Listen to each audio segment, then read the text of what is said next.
Hello everyone, welcome to Shiv Tech. My name is Sean Gupta and today we're going to be talking about 5G. Yes, once again 5G. If you have watched my old video about 5G, well, thank you, and if you have not, go ahead and watch it right now. Links in the description. It's literally my third video on the channel. So, I made this video about 5G a couple months ago. Since then I've literally not even made a video. And now that 5G has actually been released, I want to talk about the claims I made and I want to talk about what 5G is actually like right now. So with 5G's rollout and me being able to test it here, I'll be talking about a lot of the different points and experience of 5G. Well, first of all, as a lot of people ask, what's the actual speed of 5G in a normal use case scenario? Well, here's a speed test for you. So this speed test is where I'm in my room, the exact room where my green screen is, where I record my videos, where my computer setup is. It's pretty close to the tower down below. So the speed is around 200 Mbps and we get around 50 Mbps upload. Well, that's nice. Now let's go to a different corner of the house where there's a different tower located at the back of my house. So this is the speed we get. 260 Mbps and almost no upload speed. Well, ignoring that, first of all, let's go ahead and try different areas of the house. Maybe the middle is a really great speed. Maybe 600 Mbps, I don't know, it's a different tower. Well, no 5G connection at all. Literally, we're getting 1 Mbps of speed, which is lower than the max speed of 3G even. And the upload speed was just non-existent. So what's going on here? 5G should be the super fast, super reliable, really nice standard of speed and wireless communication, right? Right? No, that's actually not the case. And I'll talk about this in this video. I'll talk about should you buy a 5G phone, is 5G really important, and should you pay extra for 5G? So let's get into it. Well, in my area where I live in Ghaziabad, 5G has completely rolled out by Airtel in my area. I even talked to the Airtel representative to confirm that it's completely rolled out, so that it's not in beta or I make any impressions on the beta release or something like that. Well, let me tell you my whole experience with 5G. My first 5G phone is a Redmi Note 10T 5G I got. Now I have a Galaxy F23 5G. And the first time I saw that 5G logo pop up in the corner, it was when Airtel was kind of beta testing 5G. I even talked to them, they said that okay, we are beta testing it in your area. And I got to use it like before anyone else. So I used 5G for around 5-6 days off Wi-Fi. I just turned off my Wi-Fi completely.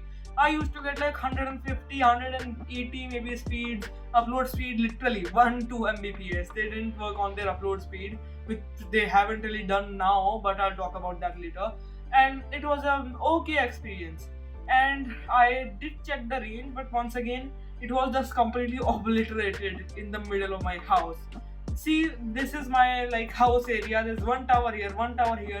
In the middle, there's literally nothing. There's no range, there's not a tower back there or in the front. There's nothing available, no towers at all. The closest cell tower we have in the middle is the one right here, like behind me in another building we have. And in the front, there's really nothing. There's just a road, there's a like plain ground, and there's nothing for there to be a cell tower. But it's not much of a distance. With the room I'm in right now and my hall or living room, there's around 6-7 meters max of distance. Well, 5G is unable to even reach that. So let's actually talk about what is happening and why it is happening. And this is continuing in the final stage of 5G. This happened in the beta. I just let it go. I was like, no issue. Maybe it's the beta thing. It's still happening. And I'll tell you exactly why. So I'm going to oversimplify this whole thing so anyone can understand. I don't want to go too scientific. I have just gone through a whole rabbit hole trying to learn this thing entirely by myself. And don't write in the comment that I missed some important detail. I'm just oversimplifying it intentionally so anyone can understand no matter how tech savvy it is. Well, my slogan is tech made easy, so I want to make tech easy for everyone. Well, imagine 4G as this dashed line. And if we send out 5 dashes, it will reach very far. But 5G has shorter waves. Imagine it as this dotted line. 5 dots go much shorter. Well, this is how 4G and 5G work. There's waves. There's long waves, short waves, every which kind of wave. And 5G uses very short waves to achieve that very high speed. But as you can probably see, a problem with this shorter waves, which I'm symbolizing with short dots, they won't travel far. but the same amount of dashes like in 4G where there was less speed but more range, it will go much further. And dots have less power of penetrating through walls as they are most likely shorter than the wall they're trying to penetrate through and go through. Now 4G has these lines, and these lines can immediately cross through walls because they're likely the same size, maybe a little smaller or little bigger than the walls. So this is the issue with 5G. That's pretty simple, right? But that's not the only issue. You might be thinking, okay, I live close to a cell tower, I'm fine, right? No, you're not fine. Well, I didn't get a screen recording of it, but last Sunday night, I went ahead and checked my speed of 5G over the couple of days to make a full review and make this video. I have been checking my speed with 5G and stopped using Wi-Fi completely.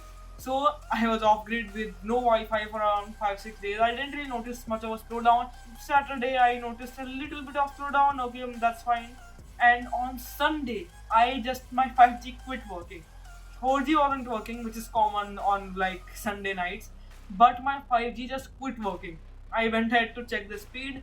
It was around 2 Mbps even in my high zone. By high zone, I mean my room where I get the most 5G speed.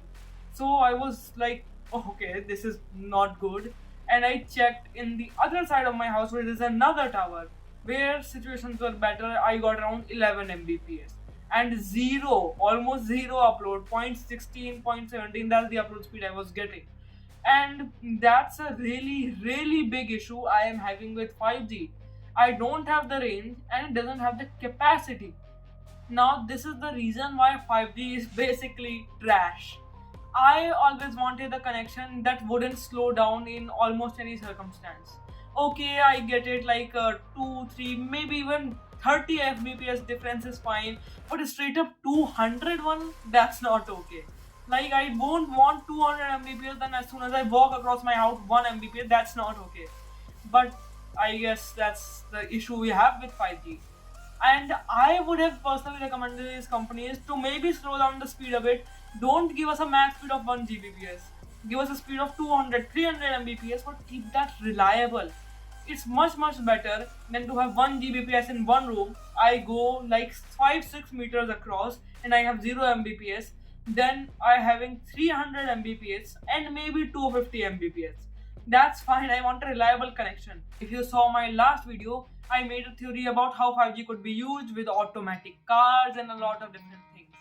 Well, that's not gonna happen because with 5G and all these weird things that are happening with it, cars will not have enough bandwidth, enough speed with 5G to be able to communicate.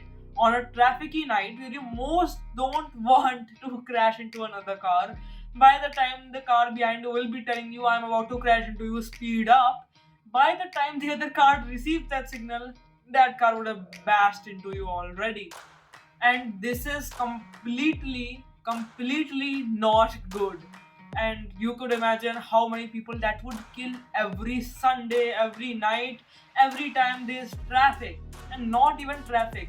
In the rural areas, you can't use this autonomous driving. Okay, that's fine. Maybe people will take care of that.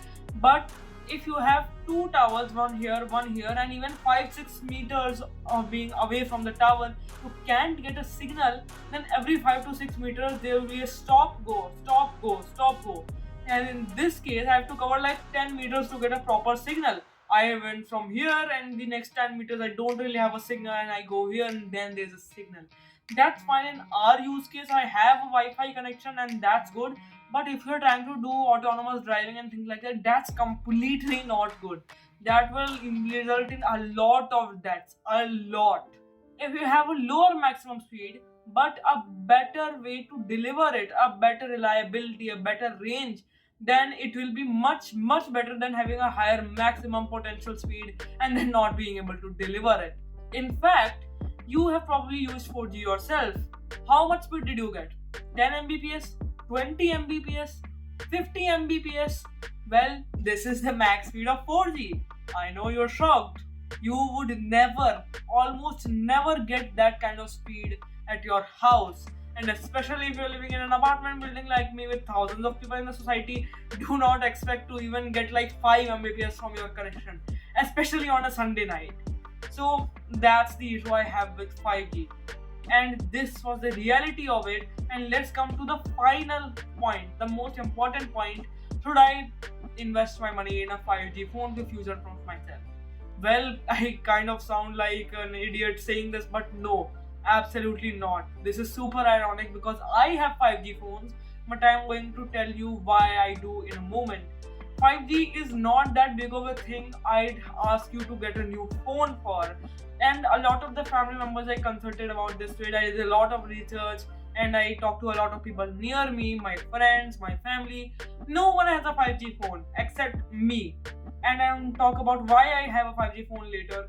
But no one wanted to get a 5G phone, and a lot of them just said that 5G is not that big of a deal for them, that they're just okay with 4G, even though it's slow, but it gets the job done. And they don't want to invest in a 5G phone and waste a lot of money and then scrap their old phone, which is not good for the environment. Like, no one actually cared about the environment, just one of my friends said it. But thinking about this, if you are having a really nice phone which has no issue in it, absolutely nothing, and you have to throw it out just to get one simple little upgrade, then that's really bad for the environment. It's gonna end up in landfills, it's gonna be incinerated, it's gonna be a lot of different issues that will happen with that. So that's why I'd not recommend you get a 5G phone. Now I know a lot of people are rushing to the comments, laughing and typing this, the people who are watching, that why do I have a 5G phone? In fact, two of them. Well, the way I would like to suggest you to buy your phones if you are going to buy one, just don't keep 5G as a main advertising point, as a main feature. 5G is just like the other features. Okay, do I want a fingerprint sensor? Yes. No, that's a small feature. A lot of the phones, like even iPhones nowadays, don't have fingerprint, they have Face ID. Do I want face unlock? Small feature. Do I want glass design? Do I want plastic design? Small thing, doesn't matter. That's how you should treat 5G. And if you're thinking that okay, the connection in my house is slow because the range is small, or maybe a lot of people are using it, do not think 5G will solve that. It will not. The only thing 5G can do is that if you have a phone which you are using close to a cell phone tower and it's getting low speeds just because it's on 4G, then if you can upgrade to 5G if you really want that extra speed. But if you are really close to a tower, it's still going to be crowded on that tower, it's going to be cluttered. Once again, you'll have speed drops. So, why did I buy a 5G phone? Well, once again, as I told you, I didn't look for 5G as an option. Redmi Note 10T 5G is just a nice phone with the Redmi Note 10 lineup, which I bought. 5G was nowhere the main point. They were talking about the powerful Dimensity processor, they were talking about the good amount of storage and the UFS 2.2 fast storage. In this Samsung phone I bought, nowhere was 5G a good advertising point. Obviously, these guys advertised 5G, that okay, our phone has 5G, obviously. But the main selling point wasn't that. They were talking about their nice design, they were talking about their good camera, they were talking about their display. And the main advertising feature I saw on Flipkart was this new feature they are having, which is this audio cutting feature. Not really cutting, it's I don't know what it's called, I'll put the name up right here, I just forgot completely. But this allows you to basically remove all the background noise and all the different noises that are happening during a call. And this works in WhatsApp video calls, normal calls, any type of call you want.